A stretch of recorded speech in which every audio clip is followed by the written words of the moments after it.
江泽民诞辰100年纪念大会终于开完了，2个小时啊，这帮80、90岁的老头子都能盯下来，不容易啊。看完直播以后，我相信有2类人，这心里边肯定是拔凉拔凉的。一个呢，就是政变爱好者，这胡锦涛、温家宝政变在哪儿呢？第二啊，就是中共崩溃论爱好者，你看着像崩的意思吗？再盯个10年8年，问题不大吧？但是我感觉啊，至少有3点值得每一个在中国生活的人啊，你要做好准备。大家好，我是大卫，美西时间8月16号，国内17号。刚才我看了那2个小时的纪念大会，我得出来一个结论，那就是现在老习的身材啊还可以呀，我觉得再干个10年8年呢，问题不大。整个大会2个多小时，虽然是李强主持的，但是独角戏仍然是习近平。人家从头到尾，虽然也有一些念错别字的地方，但至少人盯下来了吧，不慌不乱。你看这身子底子还在这儿呢，他不愧是150工程的受益者之一啊。咱们来看看其他人80、90岁的老头子们，原来的正国级、元首级的人物，有些人来了，有些人没来。胡锦涛肯定是没看到啊，因为以前的节目啊，咱就说过了，有人传他的身体不行了，虽然岁数呢不算太大，但是他底子相对比较薄。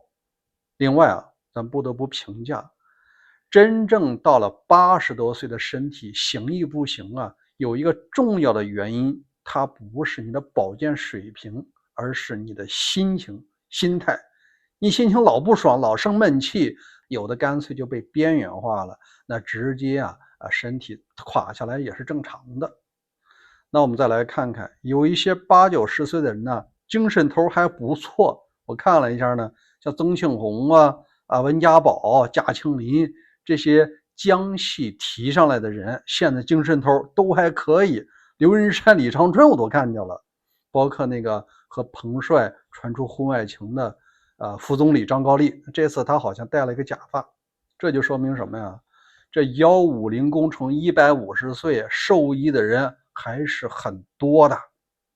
如果你在中国是个老百姓，你就会观察到，现在中国的朝鲜化的方向没有人否认吧，只是程度不同而已。但是你看今天的大会，老习是独角戏，是当之无愧的1把手，在中国已经不存在2把手和3把手了，更不存在什么权力制衡。那中国只有一个伟人，一个大脑，一个太阳，未来的10年打底几乎不可能有什么大的改变。如果你接下来要考虑买房子、创业、孩子留学这些事儿啊，都得要慎重了。第二件事啊，大家一定要重视，那就是谣言党现在你如何收场呢？因为在海内外的媒体上一直用2种谣言，一种谣言呢是说现在的胡锦涛是高瞻远瞩，指挥若定，指挥他的马仔这个小胡春华在前台联合了军中的刘源也包括现在的军委副主席张胜民，已经拿到兵权了，已经要架空了习近平了，习近平只是一个摆设了。你看这大会是那么回事吗？老胡自己都没出来，胡春华看到了吗？非常落寞的坐在一个角上，他一边他就真的是没人了，另一边是一个退休的人。这确实已经被边缘化了。你看他是接下来要接总书记的人吗？那些传谣的人说那个胡总书记在哪儿呢？胡总书记就坐在路边的一角吗？第二人们还想参与政变的人有汪洋，还有这个温家宝。温家宝人家是在前排就坐，你看着他像搞政变的人吗？第二种谣言传的也比较多，就是老习现在已经限制了元老们的自由，已经把他们软禁起来了。